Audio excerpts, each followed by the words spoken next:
दारा और उसके जैसे उसके ताकतवर मास्टर ने अपनी अपनी आत्मा शक्ति को बाहर निकालकर तेजस पर हमला कर दिया था। तेजस अपनी गॉड फॉर्म में ही था। तेजस ने भी उन्हें अपने ऊपर हमला करता देखकर उन पर भी अपना वार कर दिया और अपने 70 फुट जितने बड़े शरीर से अपना हथौड़ा उठाकर सीधा उनके ऊपर तेजी और ताकत से वार किया। पर उन सब ने तेजस के उस वार से खुद को बचा लिया और एक साथ मिलकर तेजस पर जोर से ताकत के साथ वार किया।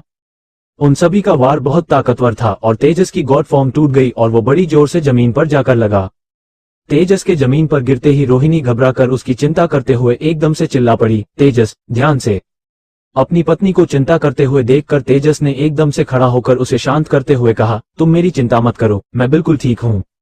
अब तभी एकदम से दारा तेजी से रोहिणी को मारने के लिए उसकी तरफ गया। ये देखकर तेजस अपनी पत्नी को बचाने के लिए उसकी तरफ तेजी से बढ़ा और बड़ी जोर से अपना हथौड़ा घुमाकर दारा की छाती पर वार किया। दारा सीधा जाकर एक पत्थर से टकराया और वो पत्थर चूर चूर होकर बिखर गया। रोहिणी इससे बुरी तरह से घबरा गई थी और उसे घबराया देखकर तेजस ने उसे शांत करते हुए कहा, घबराओ मत रोहिणी, तुम दोनों अब बिल्कुल सेफ हो। अपने पति की आवाज सुनकर रोहिणी की जान में जान आई और उसने अपनी आंखें धीरे धीरे खोली। तभी वो देखती है कि तेजस के पीछे से एक मास्टर उस पर हमला करने के लिए आ रहा था। ये देखकर रोहिणी ने घबराकर तेजी से कहा, तेजस अपने पीछे देखो। तेजस को पहले से ही इस बात का एहसास था और वो रोहिणी को पकड़कर एकदम से वहां से हटाकर थोड़ी दूर दूसरी तरफ ले गया। उस मास्टर का वो वार पूरी तरह से बेकार हो गया था और वो गुस्से से चिल्लाया, तेजस। दारा और उसके बाकी मास्टर एक साथ तेजस और रोहिणी की तरफ आने लगे थे। ये देखकर तेजस ने रोहिणी से कहा, ये सभी अब दोबारा से एक साथ हमला करने के लिए आ रहे हैं, तुम जितना जल्दी हो सके तरुण को अपने साथ लेकर यहाँ से निकल जाओ और तब तक मैं इन सबको संभालता हूँ। ये इतने सारे हैं और सभी काफी ज्यादा ताकतवर है, आप इन्हें कैसे संभालेंगे? रोहिणी ने चिंता करते हुए पूछा। उसकी चिंता तुम मत करो, अभी तुम्हारा और हमारे बच्चे का यहाँ से सही सलामत जाना बहुत जरूरी है। अगर तुम यहाँ से अभी नहीं गए तो ये आज कुछ भी कर सकते हैं, तेजस ने समझाते हुए बताया। पर मैं तुम्हें यहाँ अकेले इनके बीच में कैसे छोड़कर जा सकती हूँ? तुम अकेले इनका कैसे सामना करोगे? रोहिणी ने फिक्र करते हुए कहा। मैंने बोला ना रोहिणी, मुझे कुछ नहीं होगा, ये कितने भी ताकतवर क्यों ना हो, तुम तक पहुंचने से पहले इन्हें मेरा सामना करना पड़ेगा। रही मेरी बात तो तेजस ना किसी से डरा है और ना वो इन जैसों से इतनी आसानी से हार सकता है, फिर चाहे अकेला ही 10 से क्यों ना भिड़ना पड़े। जाओ और अपनी और तरुण की हिफाजत करो, तब तक मैं इन्हें निपटा कर आता हूँ, तेजस ने समझाते हुए कहा। तेजस की बात सुनकर रोहिणी तरुण को लेकर वहां से जाने लगी थी। उसे वहां से जाता देखकर दारा ने अपने एक मास्टर से कहा, घोस्ट मास्टर, उन्हें यहाँ से जाने नहीं देना और मेरे लिए उन्हें पकड़ कर लाओ। घोस्ट मास्टर ने जवाब दिया, मुझे बड़ी खुशी होगी मेरे महाराज। इतना कहकर घोस्ट मास्टर उनसे अलग होकर रोहिणी की तरफ तेजी से गया और ये देखकर तेजस ने अपने हथौड़े को जोर से जमीन पर पटक कर मारा। इससे जमीन में दरार खुलती चली गई थी। घोस्ट मास्टर के मुंह पर जमीन में से निकलकर एक पत्थर जोर से लगा और वो उल्टा दारा के पास जाकर गिरा। कहाँ कायरों की तरह भागने की तैयारी कर रहे थे। घोस्ट मास्टर, जिंदगी में कभी मर्द बनकर भी किसी का सामना कर पाओगे? तेजस ने घोस्ट मास्टर का मजाक उड़ाकर कहा। तुझे पहले ही हार मान लेनी चाहिए थी तेजस, अब तेरी पत्नी के साथ साथ तुझे और तेरे उस नन्हे से बच्चे को भी मरना पड़ेगा और इस सब का जिम्मेदार बस तू होगा। घोस्ट मास्टर गुस्से से चिल्लाया और खड़ा होकर तेजस पर हमला करने के लिए भागा। उसकी इस बात से तेजस का गुस्सा भी काफी ज्यादा बढ़ गया था। जैसे ही घोस्ट मास्टर ने तेजस पर हमला किया, एकदम से तेजस ने थोड़ा सा पीछे हटकर घुमाकर हथौड़ा उस पर सीधा दे मारा। हथौड़ा लगते ही घोस्ट मास्टर सीधा एक पत्थर पर जाकर लगा। इससे घोस्ट मास्टर के साथ ही मास्टर ब्लेड को गुस्सा आ गया। ब्लेड मास्टर ने जोर से गुस्से से चिल्लाकर कहा, तेजस, अब तुझे बहुत पछताना पड़ेगा। इतना कहकर मास्टर ब्लेड भी अब तेजस पर टूट पड़ा और उन दोनों के बीच में काफी भयंकर लड़ाई होने लगी। तेजस ब्लेड मास्टर से काफी ज्यादा ताकतवर था और उसकी रैंक भी उससे ज्यादा थी, इसलिए तेजस बड़े आराम से उसके सभी हमलों को झेल रहा था और फिर उसे भी तेजस ने घोस्ट मास्टर के पास जोर से देकर मारा। अब इसका बहुत हो गया है, चलो अब इस खेल को यही खत्म कर देते हैं, दारा ने अपने सभी साथियों से कहा। तुम्हें अब हार मान लेनी चाहिए दारा और अपने आदमियों को लेकर यहाँ से चला जाना चाहिए, तेजस ने कहा।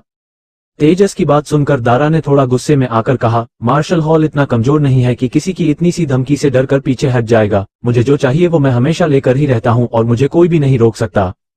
तो चलो अब इसे यही खत्म कर देते हैं, सिर्फ मैं और तुम, देखते हैं कौन जीतता है, तेजस ने दारा को ललकारते हुए कहा। मुझे इसमें बिल्कुल भी कोई भी ऐतराज नहीं है, दारा ने डरावनी सी मुस्कान देते हुए कहा। इतना कहकर दारा ने अपने दोनों हाथों को आपस में जोड़ा और उसके हाथों में एक गोल्डन रंग की चमकदार बड़ी तलवार आ गई।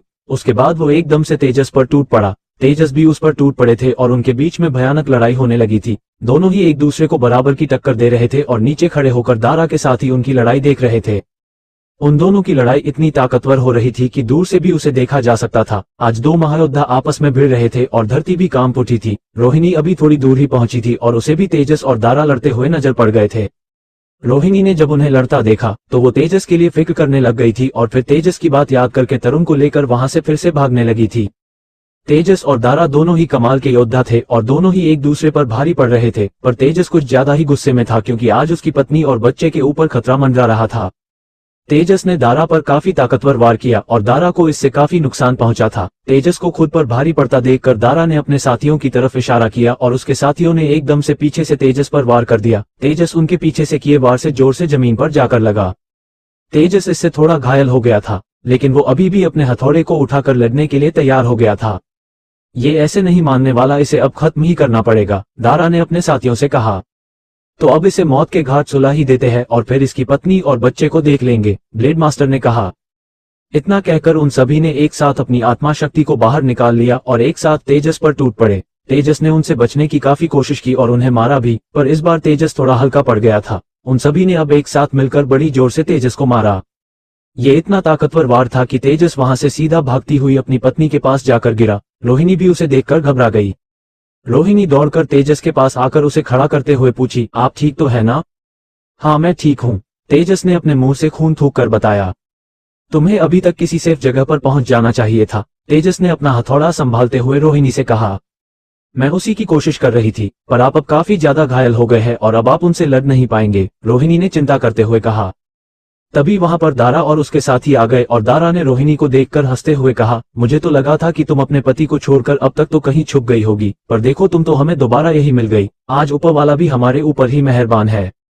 अभी इतनी जल्दी नहीं दारा, जब तक मैं जिंदा खड़ा हूँ तब तक अगर तू इसे छू भी जाए तो मैं तुझे मर्द समझ लूंगा, तेजस ने अपना हथौड़ा उठाकर कहा।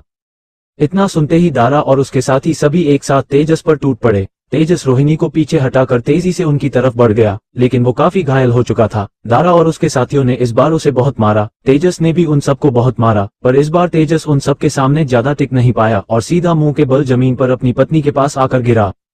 इस बार तेजस उठ नहीं पाया और उसके शरीर से काफी ज्यादा खून बहने लग गया था। ये देखकर रोहिणी की आंखों में आंसू भर आए थे। तभी दारा ने रोहिणी की तरफ बढ़ते हुए कहा, क्या बोला था तूने? जब तक तू जिंदा है मैं इसे छू नहीं सकता। छूना तो छोड़, इसे अभी तेरी आंखों के सामने मारकर दिखाता हूँ।